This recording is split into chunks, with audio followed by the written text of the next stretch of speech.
Hello, everybody, and welcome to another episode of Passing Dimes. Really excited for today's guest, not only to cover his career, but to cover just Manitoba volleyball in general, where we had Eric Lepke on the show, but now we've got a Manitoba legend that can hopefully fill us in on some more players. So today's guest played 13 years for Team Canada. 6 of those, he was the team captain. He played 10 years overseas in Spain, Austria, France, and Qatar. He's a 2-time CIS champion. He was a CIS Player of the Year. He's in the Manitoba Volleyball Hall of Fame and has started his coaching career, and he's already been on staff with our senior women and has coached our women's junior national team. So please welcome to the show, Scott Koskie. Scott, thanks for doing this. Hey, no problem. Thanks for having me. It's awesome. So, Scott, you growing up in Manitoba and choosing to go to Manitoba, what kind of went into your high school and club process, and what made you want to go play for Garth? Yeah, well, the high school and club process is, as we know it today, was a lot different back then. High school was really the thing, especially here in Manitoba. And there were, I would say, a small handful of boys' clubs. And by small handful, I mean probably less than 6, where you had the opportunity to go and play. So you looked a lot to the local universities, Winnipeg and Manitoba, to learn a little bit about the game and figure out where you might want to go beyond high school. It was quite a while ago, so pre-internet, and if you wanted to leave the province, you had to contact somebody by phone or get a package in the mail. So for a lot of the local guys, sticking around town, that was where all the best players were all the time, and that's where a lot of the processes started.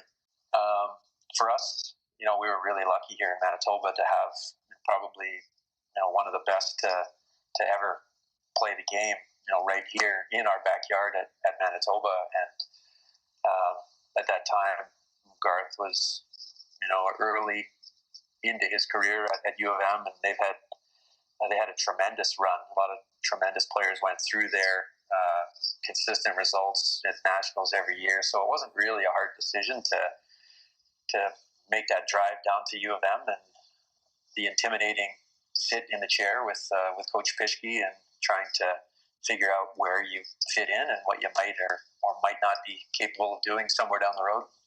Nice. And in talking to a friend of the show, Mike Chumley, we were kind of debating about who's the best CIS team of all time, and you having 2 CIS championships. The one we kind of wanted to talk about was your 5th year, if you could just kind of fill us in what that season was like. I believe you're teammates with Jules Martin, I think Steve Walsh.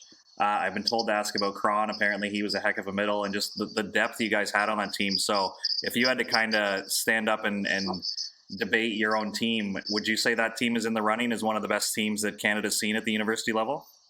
I would say so.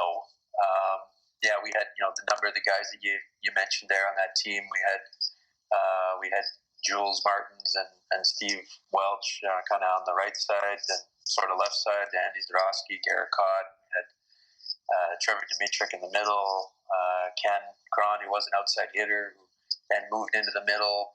Yeah, we had a real, we had that group there of our 6 starting guys, and sometimes Steve was the guy coming off the bench, and he had been in Calgary training with the national team for 2 years. So it was a really special group and a really deep group. And the season prior, we were pretty solid.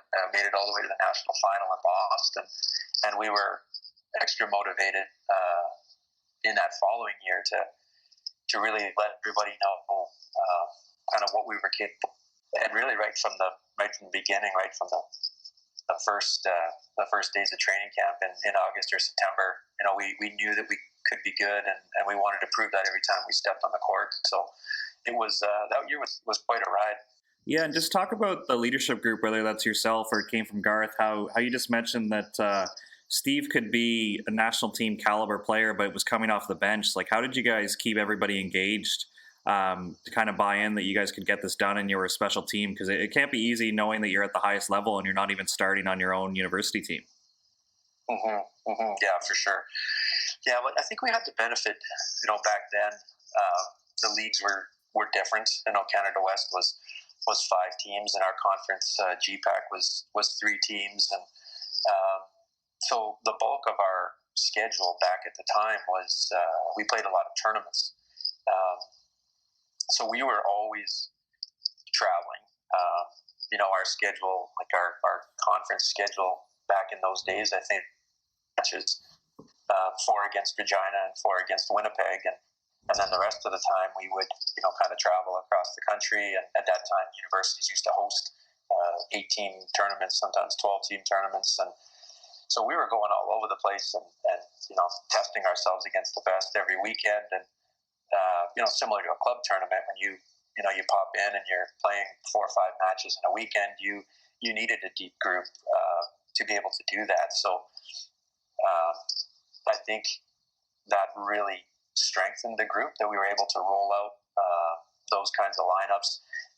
Everybody got some meaningful playing time in the meaningful matches, and no question, a bunch of guys had to kind of check their ego, because when it came right down to it at nationals, only 6 hit the floor, but we were pretty confident in whoever was out there, and if things weren't going, we had somebody else that could jump in and just kind of keep things rolling. So it was a real special group, and I think because you traveled so much and we spent so much time on the road together, that we really developed a tightness as a group, which is something that you absolutely have to have if you're going to accomplish great things. Fans in Ontario, we were treated to a US-Canada, like a Can-Am event this winter, and I know the Calgary Dinos had the Dinos Cup, and it wasn't unusual for U of A to host it, and you kind of touched on it there, that you would play in a lot of tournaments. So in your era, is it fair to say that men's volleyball in Canada was on par or even better than the NCAA at that time as well? Because I've heard you guys played a very good UCLA team, and you actually beat them when they had Jeff Nygaard and a few other guys on that squad, right? So it doesn't sound like it was unusual for you to play against Americans and do quite well. Yeah, we had a lot of close relationships. I mean, Garth had a lot of connections with those guys. A lot of the top U.S. college coaches, Jim McLaughlin there, and Al Skates, and down at UC Santa Barbara. So we quite often we would go down to UC Santa Barbara, and we would play the UCLAs in Santa Barbara. We had USC, Brian Ivey, another name from way back, Dan Greenbaum, Olympic setter. They came up and played in our old Bison East gym. Penn State, when they were right at the top of their game, we had a great relationship with them. They would come to our tournament. We played them at York. We played them out at their place. It was the top teams in Canada, the top teams in the U.S. were right on par, and we had some great battles with all of them. And even at that time, it was just a little bit different style of play. Different things were kind of brought into focus. We played a few times against Lloyd Ball at Indiana, Purdue, Fort Wayne. So it was really cool, to see some of these guys that could play the game at a really, really high level and know that we were right there with them. And I think that continued to motivate us to drive and keep going forward. So you mentioned earlier, with an era that didn't have social media and YouTube, and it wasn't as accessible. So if you were to kind of participate in this debate we're having about who's the best university team, what are some things you think we should consider? Obviously, you guys had a lot of athletes who would go on to represent Canada on the national team. You were dominant in league play and with some NCAAs. Is there anything else that you would consider that if we were going to try to narrow this down, what should fans kind of look for to know that this era was on par with maybe the current Trinity team or some other teams over the years? Mm-hmm, mm-hmm. Yeah, well, I think that's one place to start, right? How are you relative to the best competition? How often were you testing yourself against the best teams out there, and what was the gap between yourself and the rest of the country, right? The other teams that were, I guess, chasing you, so to speak. And I think you can see some sort of similarities. Like the year that we that year that you're talking about, the '95 year, when we played Laval in the final.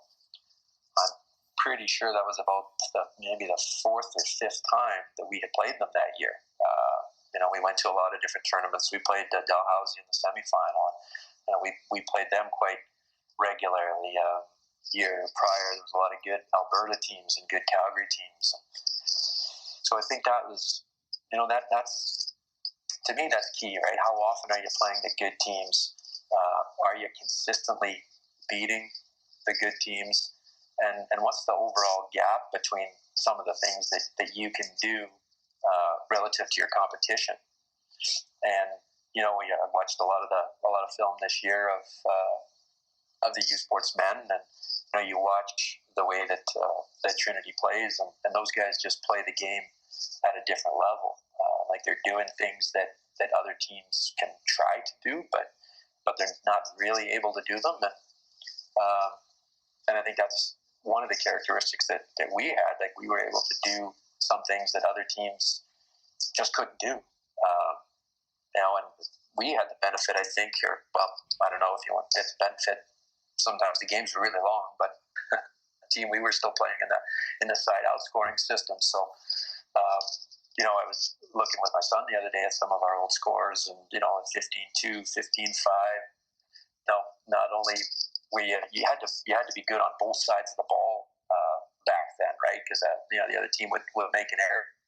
Maybe that didn't always get you the point. So it's hard to compare, but I think the overall record and then what can you do relative to everybody else that you're playing against. Nice, yeah, thank you. Well said. So with you choosing to go play for Garth at Manitoba, did you have national team dreams, or did it take getting to university to know that you could play at the post-secondary level? Like, when did pro and national team become a reality for you? Well, yeah, I mean, I didn't have any expectations or thoughts of that entering university, and I think it was probably not until maybe year 3, possibly in year 4, maybe, where I started thinking that I could actually be half decent at the sport.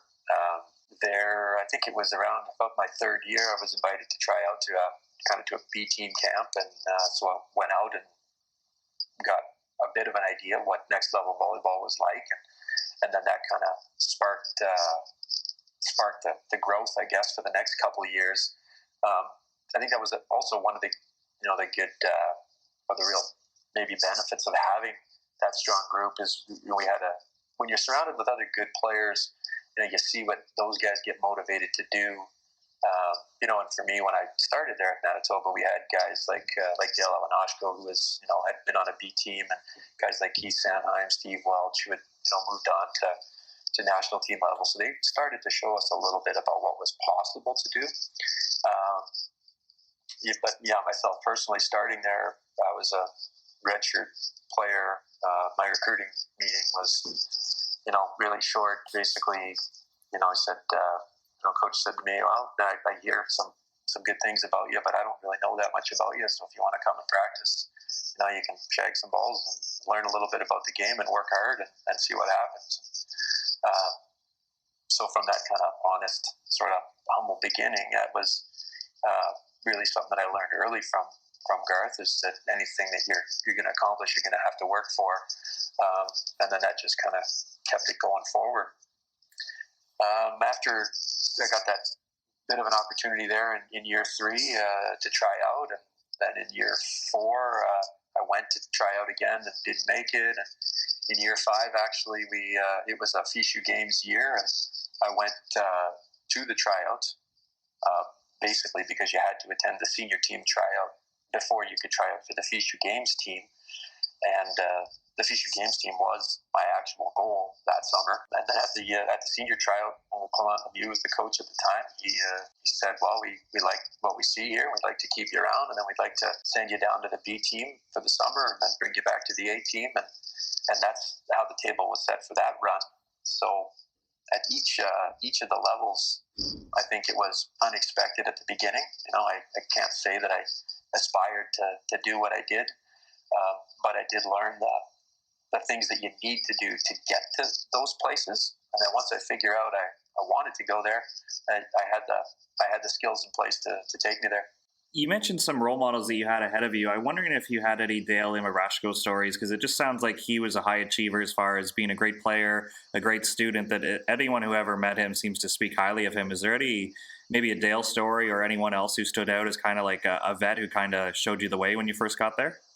Yeah, well, I mean, for volleyball at Manitoba at that time, it would have to be Dale.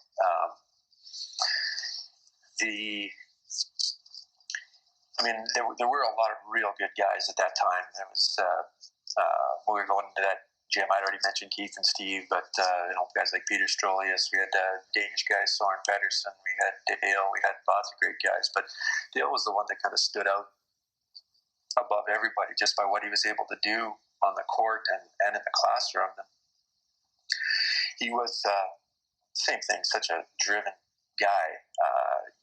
He would, at the time, he was in med school, so you come in from your classes, and he would have driven, from downtown campus to the Fort Garry campus, and he'd be lifting weights and reading his book when he's riding the bike, and then he'd get into practice, and then he'd be back in the books, and he just demonstrated everything that you need to do to be successful in basically any area of your life. And he didn't really have to say anything. He just did it. If you watched him close enough, you could pick up a ton of things. Like, I remember, if I could get the chance to sit beside him on the airplane when I finally got around to traveling, I'd take the seat beside him, and I would notice the book bag he had. When does he take his books out? And what is he looking at? What's he writing down? What's he drinking on the plane? How much is he sleeping when he's on the road? And all those things. And then at the end of the season, he's the guy going up for all these awards, and you see that, and you're like, man, so that's what it takes to get to that level. And it's hard to describe because he didn't really say much, but he just commanded everybody to be their best all the time in the gym, and you couldn't really argue with it because he was. Awesome. Yeah, thanks for sharing that. I was wondering what influenced your playing style or what you really enjoyed about volleyball, because in speaking to people who got to watch you play a lot, they give you a lot of credit where Kenny Cron used to hit like a fake shoot into a meter ball. You guys were running some other offensive stuff. And the other thing that amazed me was you get a lot of credit for being a setter who really liked to read the blockers. And what I mean by that is apparently you would change your grip on the ball, where sometimes you would deep dish or sometimes you would let it go early just to kind of mess with the timing, right? So was it the tactical part of volleyball that you really enjoyed, or what kind of influenced your style of play? Yeah, well, I would think I'd have to say the first part. For me, like I'm a relational guy, so for me the most important part, I think, was being able to relate to all of the guys that played the different positions and trying to figure out a little bit with each of those guys the things that they like to do, and then the things that maybe they wanted to try, and then being able to somehow figure out a way to work those things in, right? Like all those things that you just described started out as just kind of crazy ideas, right? Like, hey, maybe we can do that, and we picked that up a little bit from Garth, right? Because this is a guy that there was literally nothing that he could not do on the volleyball court, and that sort of mindset, I think, rubbed off on a lot of the guys and rubbed off on me as a setter, and some of the things that I wanted to try or that I wanted to create. And those, the different hand position things, some of the deception things, just different ways of releasing the ball, right? Trying to be as creative as you could. And later on, when I did join the national team, Kent Greaves was another guy that was just outstanding at that. And I learned so much from him already at the national team level. Some of the things he could do, changing his hand positions, moving the ball around, one hand, two hands, those types of things. And but yeah, really, it started with Garth and his ability to make you think that anything was kind of possible. And then once you try it once or twice and you think, yeah, maybe it can work, then you get a little bit more confident and you take a little bit more risk. And at that time, go back to a bit of the scoring system, right? And if you missed, sometimes it wasn't a big deal because it wasn't always a point. So I think we might have had a little bit more leeway on some of those opportunities to try some stuff. But yeah, it was just kind of fun, right? And it all started from that. I think trying to figure out what other people like to do and how far they wanted to go and how can I best help them get there. Yeah, nice, definitely. So with you having a goal of FISU, and as you mentioned, you had to attend senior to get there, that kind of helped bridge the gap when you were done with the CIS to go to the national team? Like, was there already comfortable with how the tryout was going to be run and you were in the gym with those guys? Or was there, in your mind, a big jump when you left CIS to go to the national team? Yeah, there was there was a big jump. And I think it was, again, comes back to that kind of access to information, right? Now, everybody at least has an opportunity to see high-level volleyball, right? You can see a lot of international volleyball, and at the time, we were really kind of just going in blind almost. And I remember the first time we went, we were up in Edmonton at the Norseca Championship, and got to play the Cuba team. So Joel Despand and a number of those Cuban legend guys, Raul Diago and Sanchez, and then Hernandez in the middle. And right as soon as you saw that, you're like, holy smokes! You realize how big the world of sport and how big the world of volleyball is, and how big and physical all these athletes can be. And that was right in my first probably 5 months of being on the team.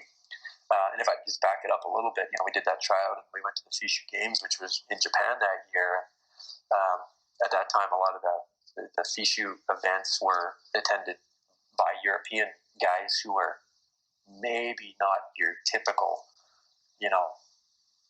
23-year-old students, but more like your 27 to 32-year-old students. So we learned quite a bit from those guys at a quote-unquote university level competition, and you realized really quickly how big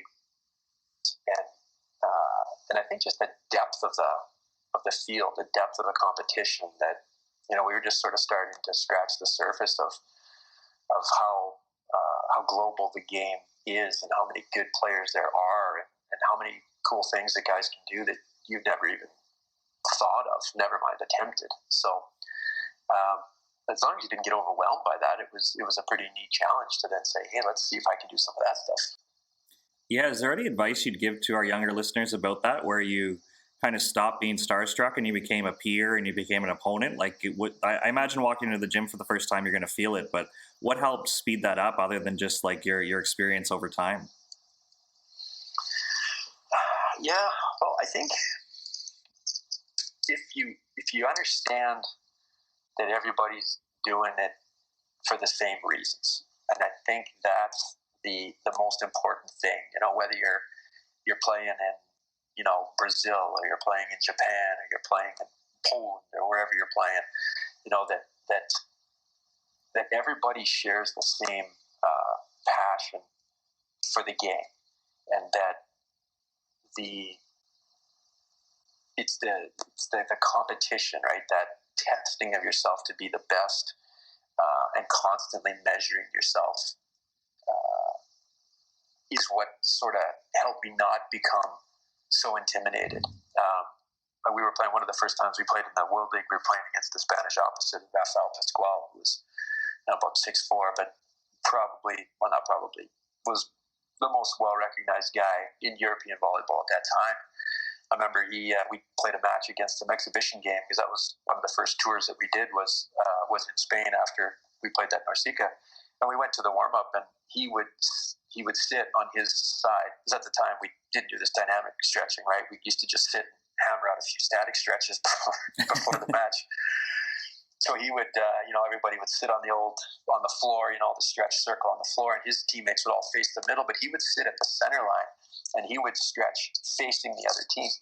So he's, imagine one of the best guys in the world, and he's facing our side, and he's doing his whatever stretching, just staring us all down, clearly trying to send the message. But then when you watched him play, and we played a few matches on that tour, and then you got to understand, okay, he's doing what he's doing, and he's trying to get in our head, but he just wants to be the best, right? And if you can pick those subtle cues up and not measure yourself against them necessarily, but realize when you get to that level of volleyball, right, that international level of volleyball, it's not so much of beating your opponent, it's kind of maintaining a standard of play, right? If both you hit that standard and your opponent hits that standard, it's going to be a fantastic game. If I hit the standard and you don't, then it's probably going to go my way, but that doesn't necessarily mean that I'm altogether better than you.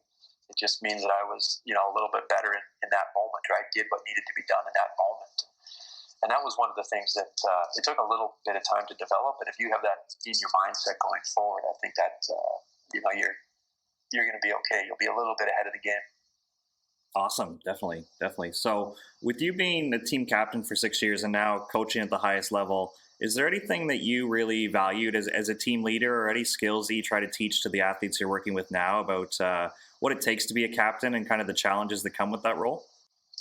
Yeah, I think maybe one of the most, I don't know if it's misunderstood or maybe it is, when you are in that role that, but when you do want to be in that leading role, that a large part of that is listening, and finding out what everybody else is, a little bit like what I had said before, what got me interested in the position, but, figuring out what makes everybody else tick, what their needs are. And you can get a lot done if you can be the guy that, helps people figure out where it is they want to go and help them meet their needs so that they're a little bit maybe more satisfied in whatever their role is with the team. And I think that would be the biggest advice, is that, leadership isn't necessarily, seems a little cliche, not what you say, it's what you do. But sometimes it's not even what you say, it's what do you hear, and then once you hear it, what do you do with it? How much time do you spend in trying to understand it? How much time do you put into trying to understand the other person's perspective before you maybe make an action or decide the course that you're going to go? And it's those moments there that I think really build leadership within a group or leadership within a team. And some of the most valuable experiences I had was and I think I really started to develop this when I went over to play in Europe. And I was in some situations there, obviously as the setter, where people look towards you. And early on in my career, I was playing in places like Spain and in France, where I was playing with people whose first language wasn't English, right? And some of them could speak very limited English, and so you have to solve this problem of you're expected to be a leader, first of all because you're a foreign player, and second of all because you're the setter, and you have to figure out how to meet the needs of these people without maybe being able to hold a 5-minute conversation with them, maybe not even a 2-minute conversation with them, right? So that's where I really learned about observing, what makes this person tick, what is this person after, and I figured out a bunch of different things, right? Some of the guys, they like the ball at the end of the match. If there's an easy ball situation, if you can get this guy a bounce, let's say, then he's going to do some good stuff for you. He's going to be involved in the match. And similarly, I learned about how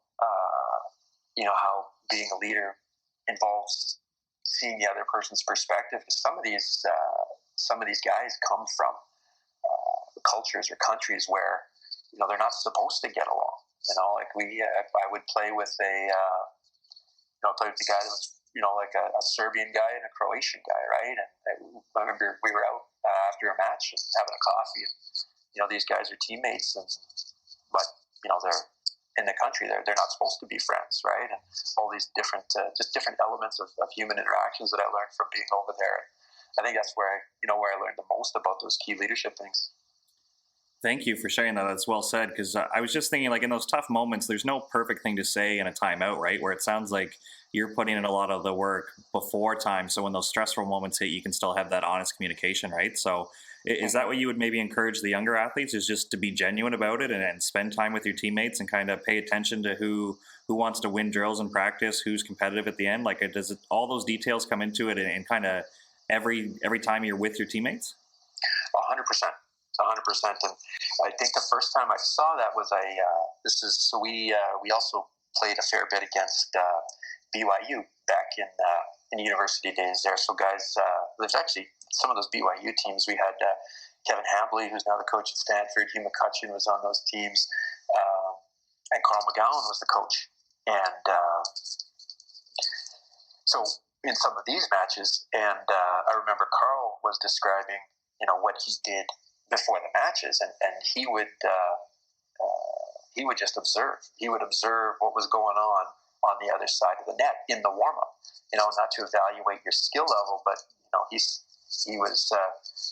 that he evaluates what's going on the other side. He watches the setter, he watches the relationships, he watches who you talk to, and from figuring out who you talk to and who you trust, that's going to give you a little bit of light into what's going to happen in those moments in the game when it's tight.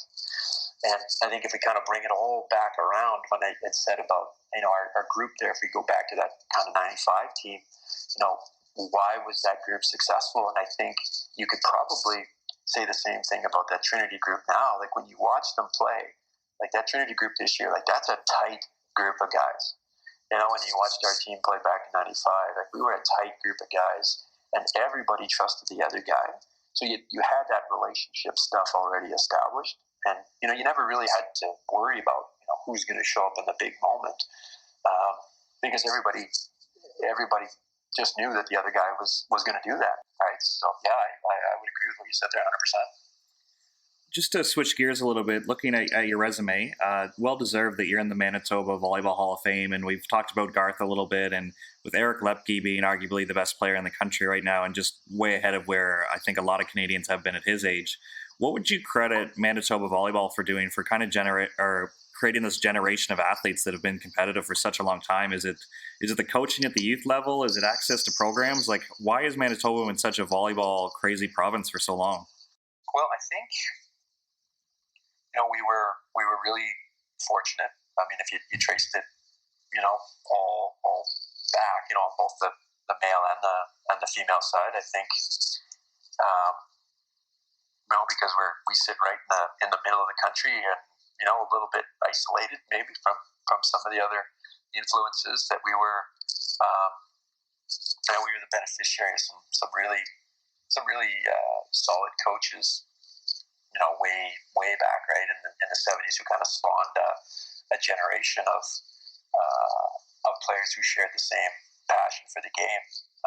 Like I'm not as familiar on the female side, but with this being Garth's final year, we've had lots of conversations about it, and you can kind of trace the roots back to him basically, and what he was able to accomplish early on as a player, and then when he came back, who he shared that information with, and he put a lot of that passion of the game into way back when, to use the word young, but a young Larry McKay, right? He went on to lead University of Winnipeg there, right? And local guys, local high school guys who played in the program and stayed here, and then they put that passion into kind of generation after generation, and it just kept building.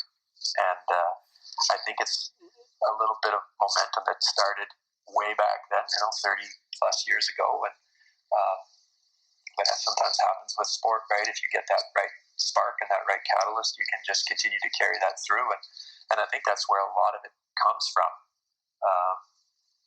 The players that play here, not to say that other players don't have it, but I think that was the one thing that made it unique here, is that everybody that played and that kind of made it really shared a passion and desire for the game to not only play it, but then to go on and teach it afterwards.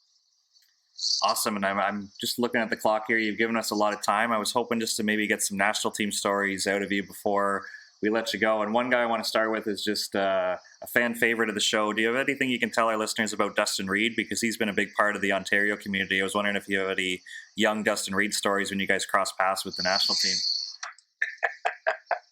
Lots and lots and lots. But yeah, so Dustin was, first of all, you talk about tremendous team guys, right? He's outstanding. Like, he was one of the best, super welcoming guy, worked hard, made everybody feel welcome. So he and Jason Haldane used to have all kinds of rivalries in practice, right? They're both, super competitors, him and Jay and Paul, actually. But I think there were some great battles in practice where, Dustin was mostly on the defensive side, and guys like Jay and Paul were on the offensive side. But so there was this one, we were warming up on the national team here, and so at the time Dustin was playing libero, and we were just doing the hitting warm up, so Dustin was kind of standing down the line there playing defense, and Paul was hitting from the right side, so Dustin was down the line and won. So he was standing back there, we were setting the ball. Paul was having some fun with it, and he was just hammering the ball straight down and bouncing it over the top of Dustin, right? And Dustin was standing there. So then after a little while, he decides that, I guess he's not going to, have some fun and just run up and try to dig this straight down ball. And then the moment that he decided that he was going to run up and dig the straight down ball, Paul decided that he was just going to try to hit one deep at Dustin. So as Dustin's barreling up the line, Paul decides to hit it deep, and the ball met face in a hurry, and Dustin was just laid out flat. And as only Dustin could do, you just kind of shook it off for a quick second there and popped up like nothing was wrong. But I haven't seen many guys get hit that hard.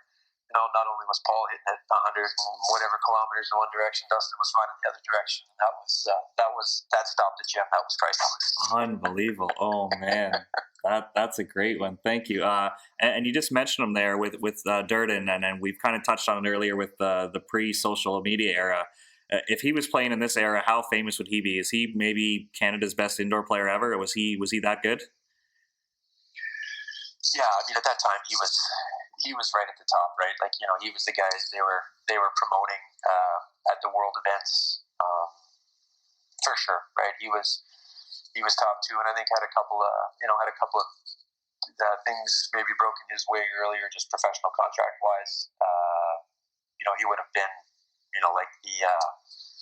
like the Chiba, right? If he had played in Brazil or if he had played in Japan, right, he would be international star. But yeah, he was right up at the top, right? We had one game, I mentioned Rafa Pascual before. We played one game in a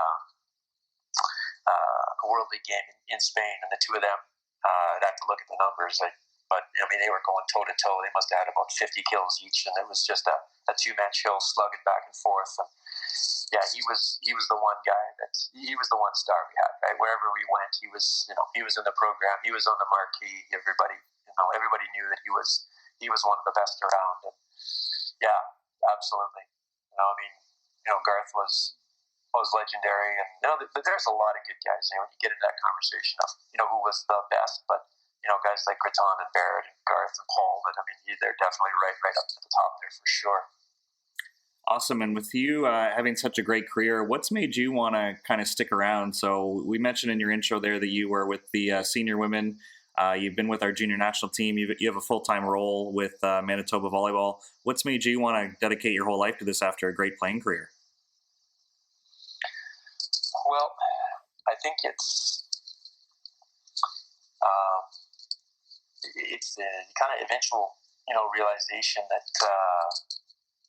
the coaching part is very similar to the playing part, in that there's a whole other area that you can continue to learn about and try to test yourself to be better every day. And when I finished playing, or when I was getting close to the end of playing, people, you're just going to go and coach now? And I said, no, I don't think so. I don't know what the future is, but I don't think it's going to be coaching, because I've been in the gym for so long and I've done the same thing. And I think I just expected that coaching would be kind of a continuation of playing. And it isn't. It's a whole different side of it, and it's actually made me appreciate the playing side of it more now that I understand the coaching side of it. I think almost every player thinks they know as much or more than the coach, right? Right. Almost at any time. But when you start to really dig down into it, and all the things that you can impact as a coach, right, and how you can help others discover the things that you've discovered. And, so for me, that's really what's kind of fueling the next step here. And to me, I just have such a great time sharing all those experiences. And when I start thinking about it, I'm like, well, I never really planned to do all the things that I ended up doing, but there must have been a reason why I was able. I was fortunate enough and able to experience all those things. And now when you start to look at all those experiences and then overlay it over, some of the science and the different coaching techniques and the picture kind of started to come together that, maybe that's kind of the next step for me. And I think it gives me a bit of a unique perspective to share some of these things. And the group that I was lucky enough, Volleyball Canada chose me to lead in Egypt last year. We took that youth women's team to the World Championships. First time a youth team had been there, and I think it was over 20 years actually. And, to be there and see some of those kind of familiar faces who have moved into administration roles, and then just to help these young players navigate their way through that and help them see what could be possible. It's equally as rewarding as anything I accomplished on the court. And that's what motivates me now, even in this job here, right? Like at Volleyball Manitoba, I hop in the gym with kids 5, 6, grade 5, grade 6, and then I switched around. I pop in with the university gym, a couple times a week to my son's working there with Garth, and then in the summertime I'm involved in the youth programs. And it's just so cool to be able to share with such a variety of people, and that just drives me to keep getting better and find better ways to do it. Awesome. Well, yeah, it sounds like you're a busy guy, and I want to really thank you for taking the time and sharing some great stories and talking about your career. So it's great to have you on. I feel like we're just getting the tip of the iceberg, and we'll have to have you back on shortly, but this is a good start, and thanks again for making the time. Yeah, no problem. And thank you. This is, I think it's awesome that so many volleyball players now are able to benefit from the things that you're creating here with this podcast and the information and hear the stories. And, I think that's how, learning what happened before is the foundation of building things great in the future. So, yeah, be happy to come back on, and I'd love to talk about the game. And yeah, thanks to you for all you guys are doing. This takes a lot of work to do what you do and put this together, and it's fantastic. You're doing a great service for the game in Canada. Awesome. Yeah, thanks. I really appreciate that, Scott. So thanks again. And like I said, we'll have to be back on. But for now, this is a great one, and hopefully we'll cross paths soon.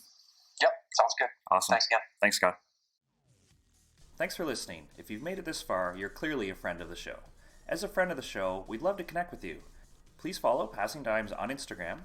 If you think we've earned it, please give us a 5-star rating. We'd love to connect with you. Please leave a comment. That could be a good old-fashioned, this show is awesome, you should listen to it. You could ask for future guests. Like if I were to leave a review right now, I'd say please get Sam Schachter, Melissa Himano-Paredes, or Stephen Marr. Or leave a question for a future guest, like who their volleyball role model was, or who's their favorite player to watch live. Most importantly, remember, the nicest compliment you can give Passing Dimes is by telling your friends about the show. Stay excellent, friends.